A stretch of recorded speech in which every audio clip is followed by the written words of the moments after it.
اپنے معاملات اللہ کے سپرد کیا کریں. لیکن ان سب کے باوجود اگر مشکلات آ جاتی ہیں تو کوئی بات نہیں، مشکلیں آزمائشیں یہ اللہ کی طرف سے نبیوں کو آئی ہیں. حضرت امام رازی نے لکھا ہے کہ مکے سے لے کر طائف تک 70 ایسے نبیوں کی قبریں ہیں جن کی وفات صرف بھوک کی وجہ سے ہوئی ہے. تو ہم ایک دن کا فاقہ آ جائے، تھوڑا سا کاروبار نرم ہو جائے تو بابوں کے پاس بھاگ کے اللہ کے ساتھ شریک ٹھہرانے لگ جاتے ہیں. کیوں؟ کس وجہ سے؟ آزمائش سہیں، برداشت کریں. تو اوپر نیچے یہ دن بدلتے رہتے ہیں، دن پھرتے رہتے ہیں. ہر وقت جو ہے کہ جادو ہو گیا، ٹونا ہو گیا، سایہ ہو گیا، بندش ہو گئی ہے. ہر وقت اسی چکر سے ہم نکلتے نہیں ہیں. اللہ پر توکل رکھیں، وہ رزق دیتا ہے، وہ رزق تنگ بھی کرتا ہے، وہ رزق کشادہ بھی کرتا ہے.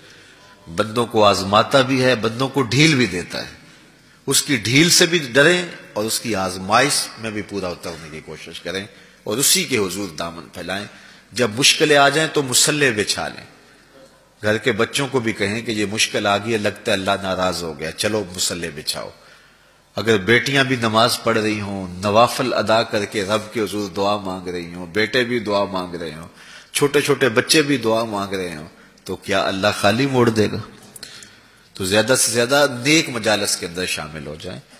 تو بالخصوص میں اپنے پیر بھائیوں کو پابند کرتا ہوں کہ آپ اپنے گھروں میں بھی پابند کریں، کسی بابے کے پاس نہ جائیں.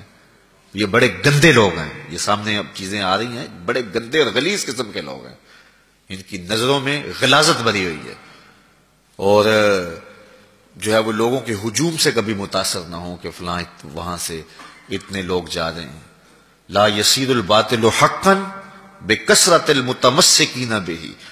اگر کسی جھوٹ کے ساتھ، کسی باطل کے ساتھ زیادہ لوگ وابستہ ہو جائیں تو اس وابستگی سے باطل حق نہیں ہو جاتا.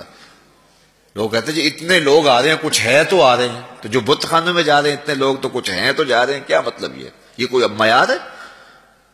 تو جوہلا کا جمع ہونا، جوہلا کا کہیں جانا، یہ معیار نہیں ہے. معیار جو اللہ رسول نے دیا ہے ہمارے نزدیک بس وہی ہے.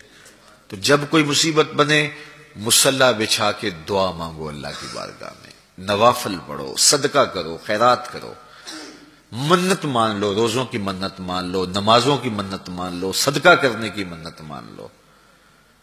اور اللہ کے نیک بندوں سے جا کے دعا کرواؤ. غریبوں میں آپ رزق بانٹو، اس سے برکت ہوگی، اس سے پریشانیاں دور ہوں گی. رزق کم ہو گیا ہے تو غریبوں کو دو. لگتا ہے غریبوں کو دو گے تو اور کم ہوگا، نہیں. جب دو گے تو اللہ کے سچے وعدے آپ کو نصیب ہوں گے اور آپ کو برکت نصیب ہوگی. اس کے راہ میں دینے سے کم نہیں ہوتا ہے. اس لیے میں خاص طور پہ یہ باتیں اس لیے کر رہا ہوں کہ ان دنوں کے اندر بہت زیادہ جو ہے وہ اس طرح کے لوگ ہیں اور مختلف جو ہے وہ چینلز کے اوپر ان کو سامنے لایا جا رہا ہے. تو ان لوگوں سے اپنے دامن کو چھڑائیں اور صالحین کی صحبت کو اختیار کریں. صالحین کی صحبت سے آپ کو نور ملے گا، روشنی ملے گی. آزمائش ٹل جاتی ہے تو پھر بھی، ورنہ اس میں استقامت کی توفیق مانگیں، چونکہ جو بلا پر صبر کرتا ہے اسے بھی اجر دیا جائے گا. صحیح حدیث میں آتا ہے کہ اہل بلا کو قیامت کے دن جو صلہ دیا جائے گا تو دوسرے لوگ آرزو کریں گے کاش ہمارے جسم کو لوہے کی کینچیوں سے کاٹ دیا جاتا.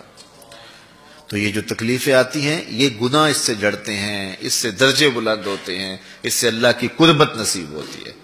تو مصیبت آئی تو بابے کے پاس بھاگ گئے، جو فاسق اور فاجر اور مشرکانہ عقائد رکھتا ہے اس کے پاس بھاگ گئے، تو پھر ایک مصیبت بھی سہی اور ایک اپنا ایمان بھی اجاڑا.